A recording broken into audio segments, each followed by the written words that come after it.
네, 여러분 반갑습니다. 오늘은 내일 있을 하우스 어셈블리 국민연금에 관한 우리 대토론회를 준비하면서 미리 한번 국민연금에 관한 내용들을 오건호 박사님의 그런 책을 중심으로 해서 한번 정리하는 그런 시간을 가지도록 하겠습니다. 오건호 박사님은 국민연금에 관해 가지고 2006년에 쓰신 책이 있습니다. 여기 보시면 국민연금 공공의적인가 사회연대 임금인가.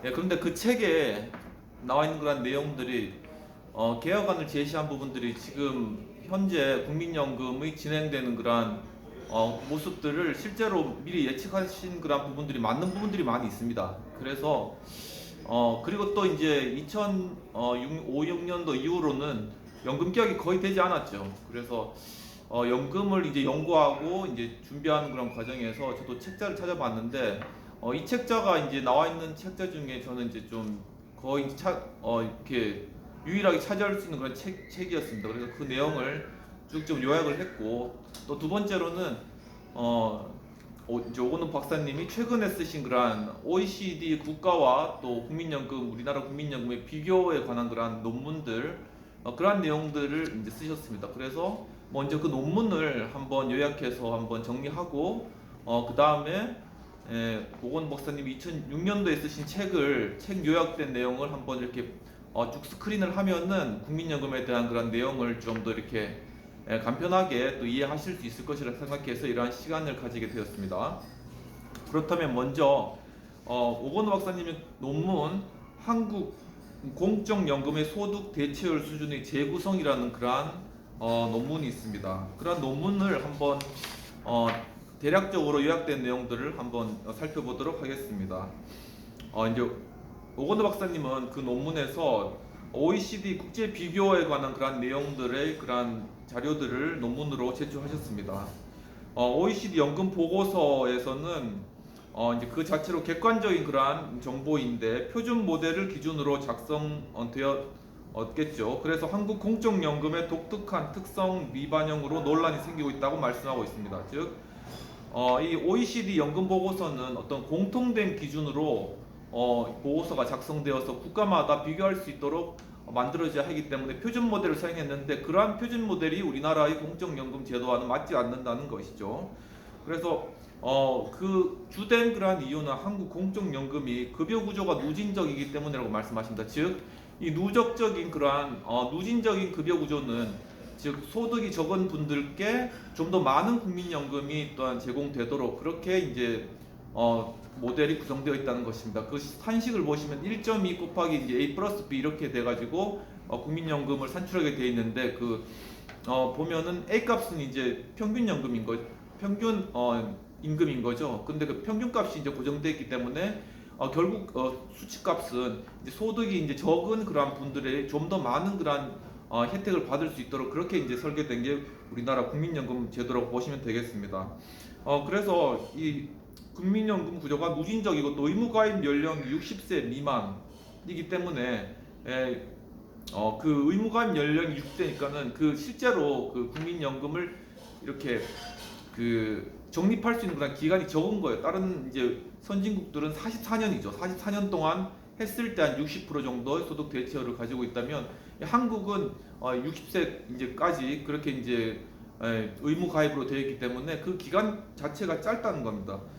그리고 기초연금 수급자가 노인 인구 대비 비율로 이제 정해지고 국민연금과 연계해서 이제 산정되는 그런 부분들이 있는 거죠. 그래서 공적 노후 소득 보장 제도의 보장성 목표와 실제 수준이 소득 대체율의 논점이라고 하고 있습니다. 이렇게 해외에 있는 그러한 국민연금의 기초연금 보면 그러니까 평균적으로 다 그렇게 제공한다는 것이죠. 기초연금을 뭐 이렇게 소득에 따라서 나눠지지 않고 그렇기 때문에 그 전체 그 기초연금이 바로 이게 의무 그러한 연금으로서 그 소득 대체율을 계산하는 것에 있어서 그 기본 베이스로 깔린다는 겁니다. 근데 우리나라는 그게 이제 70%까지 소득의 70% 전체 노인인구의 70% 소득자의 70%까지만 이제 국민연금 기초연금을 주기 때문에 이제 그런 산식에 이제 그 포함이 안 되는 그런 점이 있다는 그런 내용을 지적하셨습니다. 그리고 ILO의 그 1952년에 사회보장의 최저 기준 미니멈 스탠다드는 협약상 한 30년 기여하면 40% 공관을 제시하였다라고 이렇게 이야기를 하고 있습니다. 그리고 그 당시에 이제 40년을 기준으로 53% 정도 소득 대체율 그렇게 이제 제시가 되었다고 책에 나타나 있습니다. 네네. 그리고 공적연금 강화 국민 행동이라는 것이 이제 2022년에 그런 행동이 있는데 2022년 대선역으로 40년 가입 기준 소득 대체율 50%를 제한하고 경제사회노동위원회 가입자 단체는 45% 제한, 그리고 제4차 국민연금제도 발전위원회 가안에서는 45% 제한, 그리고 문재인 정부도 3, 4안에서 45, 50% 제한, 그리고 전문가 중에 주은선 씨도 45에서 50% 제한, 정혜식 씨도 45% 제한, 다 박사님이시겠죠. 그래서 이제 결과적으로 이제 이러한 최근에 22년도에 제시되었던 그러한 국민연금에 대한 다양한 학자들과 또한 정부의 그러한 기준들 자체도 결국 국제노동기구 ILO에서 지정한 그러한 소득 급여율, 소득 대체율하고 거의 비슷한 수준이라는 겁니다. 그렇게 이제 좀 더 이렇게 지금 있는 현행 40%에서 좀 더 상향하여서 그렇게 소득을 이제 노보장으로서 연금 지급해야 된다든지 그런 것들이 주요 대세적인 그러한 입장이었다는 것입니다. 네네. 그리고 반면에 최병호, 강상호 이 박사님들은 소득 대체율 20% 낮추고 20%를 기초연금을 하는 방안들을 또한 제시하셨고, 또 이영하 박사님은 소득 대체율 25%, 기초연금 15%를 또 주장을 하셨다고 합니다. 그리고 상기 제2항은 국민연금 완전 소득 비례로 전환하고 기초연금 보편적 수당 개편안. 그렇기 때문에 이 국민연금을 이게 완전 비례형으로 만들자는 거죠. 즉 소득이 많은 사람에게는 그만큼의 그런 국민연금을 제공하고, 그러니까 많이 보험료를 낸 사람은, 그리고 보험료가 적은 사람에게는 그만큼 적은 그러한 국민연금을 이렇게 지급하는 걸로 이제 그렇게 완전 비례형으로 가자라는 것이죠. 그렇게 된다면은 뭐 OECD 그런 국가의 그런 표준 모델과 전혀 이제 상충될 그런 부분들은 없습니다. 왜냐하면은 이제 완전 비례 때문에 어느 평균 임금을 잡든지 동일한 소득 대체율이 나오기 때문인 것이죠. 그리고 또 기초연금은 전부 다 주자. 이런 부분들은 저도 좀 동의하는데, 참 이게 70%로 이렇게 제한, 물론 국가 재정이 제한 10% 제한해 놓으니까 이런저런 사유로 인해서 그 받지 못하는 그런 노인분들이 사실 많이 있습니다. 사실 뭐 이렇게 소득이 실제로 없고 또 이렇게 부족한데 뭐 이렇게 어디 이제 이름이 올라가 있다고, 또 재산에 어디 뭐 예를 들면 콘도나 이런 데 이름이 올라가 있다고 해서 그 국민이 잘리는 거예요. 그래서 30% 안에 범위에 들어가기 때문에 기초연금을 받지 못하는 거죠. 이런 경우가 많이 발생해서 그런 기초연금 부분을 전부 다 그렇게 지급하자, 이제 그렇게 주장하는 그런 의견이 되겠습니다. 그리고 김상호 박사님은 소득 대체율 30% 낮추면은 그 완전 소득 비례로 또한 전환하자 그렇게 말씀하시고, 기초연금은 하위 계층으로 한정하자, 최저소득 보장 방식으로 해서 그 기초연금은 정말 그러니까 정말 어려우신 그런 노인분들도 없고, 그리고 소득 대체율은 30%로 낮추면서 완전 비례로 하자. 그래서 많이 낸 사람은 많이 받고 적게 낸 사람은 적게 받자. 이렇게 이제 한 그런 의견이 되겠습니다. 현재 있는 안보다 좀 더 이제 그런 소득 대체율 하향하는 그런 것이죠. 그럼 재정 안정화 쪽이 그런 의견이라고 볼 수 있겠습니다. 그래서 노후 소득 보장의 목표 수립 기준으로는 국민연금 가입자 중 평균 소득자, 즉 A값을 기준으로 보장성을 논의하는데, 균등급여와 비례급여가 절반이기 때문에 이런 것들이 나타나고, 그러나 연금 소득의 다수가 정규 분포의 평균 소득 미만에 존재하기 때문에 평균의 착시가 나타난다라는 것은 이제 뭐냐면은 우리가 이제 평균 그런 임금을 잡아가지고, 그래서 이제 소득 대체율이 얼마나 되는지 그걸 이제 산출을 하는 거죠. OECD 기준에 따라서. 그런데 이제 그 평균을 잡다 보니까는 실제로는 소득이 높은 사람은 굉장히 많고, 그렇지만 그 숫자는 적은 거죠. 그런데 실제로 소득이 좀 적은 사람은 굉장히 많은 거예요. 근데 소득이 많은 사람들이 소득이 아주 많기 때문에, 그렇기 때문에 그걸 평균 임금을 잡다 보니까는 이 평균 임금 자체가 이제 높아져 버리는 겁니다. 국민연금 가입자 중에 높아져 버리니까는 그것을 기준으로 소득 대체율을 OECD 그 모델을 통하여서 그렇게 산출하게 되면은 그 결과는 어떻게 되냐면 그 소득 대체율이 낮아지는 그러한 결과가 되는 거죠. 그러니까 그 보험 실제로 이제 그 평균 임금에 비해서 받는 그러한 국민연금이 굉장히 작은 그러한 수준으로 OECD 국가에 비해서 그렇게 나타나는 거죠. 그래서 2021년도 보고서인가 22년도에 보면은 원래 이제 우리나라가 38%의 그러한 소득 대체율로 그때 나타났습니다. 그런데 32%로 이제 갑자기 떨어진 거죠. 그 이유를 보니까는 그 평균 임금의 그 기준을 우리나라 전체 생산 인구의 그런 평균 임금을 잡지 않고 국민연금 가입자의 평균 임금을 잡았기 때문에 그 평균 임금 자체가 높아지고 그 결과 받는 그런 국민연금 자체의 그런 비중 퍼센트가 줄어든다는 그런 결과입니다. 그런데 그렇다면 정말 우리나라가 OECD 국가에 대해서 급여율이 이렇게 낮은가에 대해서는 오건호 박사님은 우리나라의 그러한 국민연금 제도 자체가 누적적인 누진율을 가지고 있고 어떤 그런 부분들이 있고 또 이제 그렇기 때문에 그걸 이제 OECD 기준과 이렇게 비교하는 거는 좀 이렇게 약간 어불성설이다 그렇게 이제 주장하는 그런 내용이 되겠습니다. 그리고 이런 문재인 정부의 연금개혁 목표를 최저 노후 소득 보장 내셔널 미니멈으로 이제 제시하였는데 기초 플러스 국민에서 100만 원 수준이었으나 평균 소득자 이하는 최저 보장 범위에서 이제 빠진다고 합니다. 그렇죠. 그러니까는 기초 플러스 국민연금이 한 100만 원 정도 된다. 아직까지 이러지도 못했죠. 지금 기초연금이 30만 원, 그리고 국민연금이 한 지금 40만 원 정도 탄다고 합니다. 그럼 70만 원 정도인데 지금 신정부 들어서도 이제 기초연금을 40만 원으로 늘리겠다라는 방금 소식이 있었고, 그래서 이제 그럼 한 80만 원 정도 되겠네요. 근데 아직 100만 원까지 이르기에는 아직 좀 아직까지 가야 될 그런 길이 많다라는 그런 내용이 되겠습니다. 그래서 국민연금 도입 당시에 그 40년 가입 기준으로는 70% 수준이었습니다. 그러니까 초창기에 1988년도에 국민연금 가입했을 때는 70%총 자기 평균 그러한 급여의 70%를 받는 굉장히 높은 그런 수준이었다고 합니다.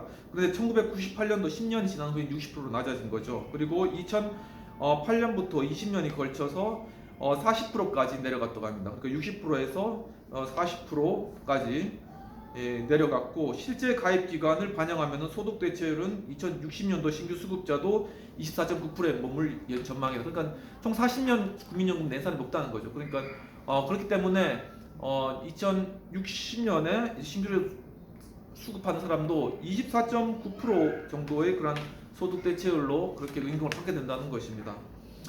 그래서 OECD는 2021년 연금 보고서에서 한국의 미래 공적연금 소득 대체율을 31.2%로 보고하였는데 회원국 평균이 42.2% 정도 되니까는 굉장히 낮게 나타난 것이죠. 그래서 이에서 남찬섭 박사님, 한신실 박사님, 주수정 박사님, 박나리 박사님, 유시원 박사님 등은 국민연금의 보장성으로 재평가를 제안하였다. 그러니까 우리나라 국민연금을 다시 평가해야 된다. 그러니까 우리나라 국민연 OECD 기준의 그 표준 모델을 사용해서 평가하는 것이 아니라 우리 자체적인 그런 기준으로 다시 평가해야 된다. 그렇게 주장하고 있는 것입니다. 그런데 오건호 박사님, 그러니까 이분들은 이제 제안하신 것이 이렇게 OECD 기준에 따라서 우리나라 이제 급여 소득 대체율이 굉장히 낮기 때문에 그렇기 때문에 바로 이렇게 국민연금에 대한 그러한 재평가 그리고 이제 그 수급률을 높이는 이런 쪽으로 이제 검토를 해야 된다. 이제 그렇게 내용을 하신 것이죠. 그런데 이제 오건호 박사님 같은 경우에는 한국의 국민연금이 누진 급여 구조이므로 국제 비교에서 완전 소득 비례 구조로 가정하여 A값 설정도 가능하다고 주장하시고, 그리고 한국 공적연금 명목 소득 대체율은 국민연금 플러스 기초연금 12% 그러니까는 총 52%다. 52% 이렇게 주장하시는 거예요. 그러니까 우리나라에서 지금 이제 실제로 40%에서 또한 기초연금 받는 거 있었죠. 그리고 합쳐가지고 이제 52%까지 지금 소득 대체율이 그만큼 됐다. 그렇게 주장하시는 겁니다. 왜냐하면 이제 기초연금 부분을 이제 빼고 계산한 것이니까요. 근데 그것을 합치면은 그 정도 된다. 12%가 지금 한 30만 원 정도 받으시니까 한 12% 정도 되나 봅니다. 그런데 이거 OECD에서 빠진 거는 이제 전체 노인들이 다 받는 게 아니라 일부 노인만 받기 때문에 그것이 이제 그 OECD의 평균 그러니까 소득 대체율을 계산하는 것에 빠진 그런 결과가 나온 것입니다. 그래서 균등 급여와 비례 급여 그러니까는 평균 소득을 균등으로 이제 A 값을 잡고 플러스 B 값은 이제 그 낸 사람의 그러한 어떤 급여 평균이죠. 그것을 합쳐가지고 주는 거는 이러한 급여 누진적 급여식 그러한 국민연금 지급 방법은 한국이 유일하다라고 이제 이야기를 하고 계시네요. 그리고 일본 후생연금도 1985년도에는 완전 소득 비례로 전환되었다고 이야기를 하고 있습니다. 한편 또한 모든 OECD 국가들이 기초보장을 시행하며 전체 노인 중 1에서 5%에 대해서 적용을 하고 있는데 절대 빈곤 제도로서 기초보장을 진행하고 있고, 그리고 또 한국 호주와 같이 60-70%로 이제 적용하는 준보편제도 등 바로 기초연금 부분에 있어서는 다양하다고 합니다. 그러니까 한국, 호주는 한 70% 정도 이제 주고, 또 다른 나라들은 OECD 어떤 국가들은 1에서 5% 정도로 이렇게 기초연금은 실제로 정말 이렇게 돈이 없으신 그런 노인들에 대해서 지원하는 그런 방향으로 이제 진행되고 있다고 이야기하는 것입니다. 한편 OECD에서는 퇴직연금도 피고용인의 85% 이상을 포함하면 준의무연금으로 간주해서 의무연금 소득 대체율, 그러니까 1층 기초보장 플러스 2층 공적 소득 비례연금 플러스 의무사적 소득 비례연금에 포함한다고 그렇게 이야기를 하고 있습니다. 그러니까 퇴직연금도 OECD에서는 퇴직연금 자체도 이제 의무연금으로 해가지고 이러한 소득 대체율 계산에 다 포함이 되는데, 그런데 이제 우리나라는 아직까지 그게 안 되죠. 왜냐하면 이제 퇴직연금 자체가 이제 퇴직하면은 마음대로 이제 일시로 다 대부분 90% 이상이 빼나가는 그런 구조인 것이죠. 그런데 지금 논의되는 것이 이렇게 우리 국민연금을 3층 구조로 해서 3층 마지막 층에는 퇴직연금 부분에서 일정 부분을 의무연금으로 해서, 그래서 이것을 이제 퇴직하고 난 후에도 연금식으로 계속 이렇게 받아가라는 그러한 식으로 하는 것이 어떻겠느냐라는 의견이 있습니다. 그 이유는 바로 여기에 나타났듯이 3층 구조로 되면 이것이 전체 기초보장 그리고 국민연금 그리고 퇴직연금 의무보장까지 합쳐가지고 전체가 의무보험이기 때문에 이 전체가 합쳐서 이제 만약에 소득 대체를 계산하면은 선진국 수준이 높아진다는 겁니다. 그렇기 때문에 그런 부분들을 지금 이야기하고 있는 것이고요. 그래서 OECD 기준상 22세 연금 가입 후에 미래 명목 은퇴 연령까지 중단 없이 보험료를 납부했다고 했을 때 부여받는 연금급여의 생의 평균 소득 대비 비율은 평균 소득자의 소득 대체율로 이제 계산한다고 합니다. 그러니까 22세부터 가입해가지고 44년간 그렇게 부어가지고 그 은퇴 연령까지 44년간 부는 그 전체적인 기간으로 봐서 OECD에서 그렇게 소득 대체율을 이제 계산을 하는 거죠. 그래서 이제 한번 통계를 보면은 공적 소득 대체율 평균적으로 42.2%가 OECD 평균 소득 대체율이고, 의무연금 덴마크는 80%, 룩셈부르크는 76.6%, 포르투갈은 74.9%, 콜롬비아는 74.8%. 요거는 다 이제 의무연금까지 퇴직연금까지 다 합친 그런 퍼센테이지인데 굉장히 높죠. 그래서 OECD 연금 체계에서 지급률, 어큐리럴 레이트, 지급률 1년간 보험료를 납부하면 얼마의 급여가 부여되는지 하는 것과 완전 가입 기간 두 변수가 이제 적용되는데, 소득 대체율 계산 방법은 지급률 곱하기 완전 가입 기간이 된다고 하는 것입니다. 그래서 지급률의 계산에 있어서 이제 실질 지급률이 이제 사용된다고 하고, OECD 국가들의 경우 과거 소득 재평가, 자동 조정 등으로 명목 지급률에 비하여 낮아지게 된 현상이나, 한국의 경우 명목 지급률과 실질 지급률이 동일하게 0.51로 낮게 0.51%로 이제 낮게 그렇게 계산이 된다고 합니다. 그러니까는 실제 이제 외국에서는 자동 조정자를 기사하는 것이죠. 그러니까 뭐 어떤 출산율이라든가 아니면은 어떤 고령화라든가 이런 것들 모든 것들이 변수로 들어가고 이게 자동적으로 이제 보험료처럼 이렇게 산출이 되는 겁니다. 그 소득 대체율이라든가 보험료를 이것이 자동적으로 하기 때문에 굳이 이렇게 막 연금 개혁을 하지 않아도 지가 알아서 자동적으로 이제 계산이 되고, 또 거기는 그 적립식 방식이 아니라 부가식 방식이죠. 그래서 세금처럼 이제 국민연금 내기 때문에 이미 다 인정하는 겁니다. 유럽 국가들은 내가 이렇게 돈 많이 내지만 많이 받을 수 있다. 국민연금 신뢰하는 거죠. 그러니까는 또 이제 자동적으로 조정되는 거니까 문제없이 그냥 다 지나가는 겁니다. 근데 우리나라는 정식 방식이고 또 이렇게 어떠한 누진적인 그런 형태를 또한 가지고 있는 그러한 부분들이기 때문에 사실적으로 이제 그런 어떤 개혁이 필요한 그러한 상황 가운데 저희가 있다라는 그러한 내용으로 이제 정리를 할 수 있겠습니다. 덴마크의 경우 이제 소득 대체율이 1.23%로 곱하기 완전 가입 기간 46년 하면은 56.6% 정도로 이제 된다고 그렇게 이제 이야기를 하고 있습니다. 근데 OECD 회원국 중에 대부분 소득 대체율이 소득별로 누진 구조를 이제 지닌다고 하고 있습니다. 호주, 체코, 덴마크 등은 그러니까 에버리지 웨이지죠. AW1배 기준 소득자와 0.5배 기준 소득자 차이가 30% 이상이며 오스트리아와 핀란드, 프랑스 등은 AW 소득자와 0.5 AW 소득자 소득 대출이 동일하다. 이게 무슨 말이냐면은 딱 1배 그냥 평균 임금 기준으로 해가지고 그래서 이 소득이 1.5배 많은 사람 그리고 소득이 0.5배인 사람 이렇게 딱 비교를 하는 거예요. 그러면은 그랬을 때 국민연금이 어떻게 차이가 나느냐. 그런데 이제 호주, 덴마크, 체코 등은 이렇게 많이 낸 사람 많이 받고 적게 낸 사람 적게 받는 식으로 그렇게 되는데 그런데 이제 오스트리아, 핀란드, 이제 프랑스 등은 소득 대출이 동일하다는 거죠. 그러니까 돈을 많이 버는 사람이나 돈을 적게 버는 사람이나 보험료를 많이 내는 사람이나 적게 내는 사람이나 소득 대출은 동일하게 가져간다라는 것입니다. 이게 완전 비례라는 것이죠. 그리고 한국은 이제 최저 공적임금 이외 개인 재산을 이제 소득 인정액으로 이제 보며 그렇기 때문에 이제 최저 보장 소득으로 이제 그렇게 이제 한국의 그런 국민연금 제도가 있다고 합니다. 두 가지인 거죠. 최저 보장 소득과 최저 보장 연금 이렇게 이제 두 가지 그러한 형태가 있는데 우리나라는 최저 보장 소득을 이제 기준으로 이제 본다는 것이죠. 그래서 이제 보편적 기초연금은 소득 대체율에 포함되지만 최저 보장 방식은 기준 소득자에게 적용되어야 계산에 포함되며 한국의 기초연금 역시 이 계산에서 제외된다라고 한 것입니다. 하지만 호주, 캐나다, 덴마크, 핀란드 등 8개국은 이제 포함된다고 하는 것입니다. 그렇죠. 이제 이 보편적 기초연금 이것이 그러니까 최저 보장 방식의 최저 보장 연금에 해당돼 가지고 그래서 이제 그게 완전 비례로 가면은 그러면은 이제 그것이 기초연금까지 다 포함해 가지고 이제 다 포함해서 이것을 이제 계산하는 거죠. 그러니까 이게 뭐냐면은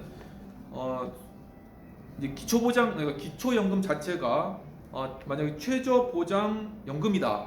그러면 이건 모든 사람에게 다 지급되는 것이기 때문에 소득 대체율 계산에 포함되고 그렇기 때문에 그 전체를 합산해 가지고 소득 대체율을 산출하고 그렇기 때문에 이제 오스트리아, 핀란드, 프랑스 등 소득 대체율이 높아지는 겁니다. 그런데 우리는 이제 전체가 하는 게 아니라 70%만 주잖아요.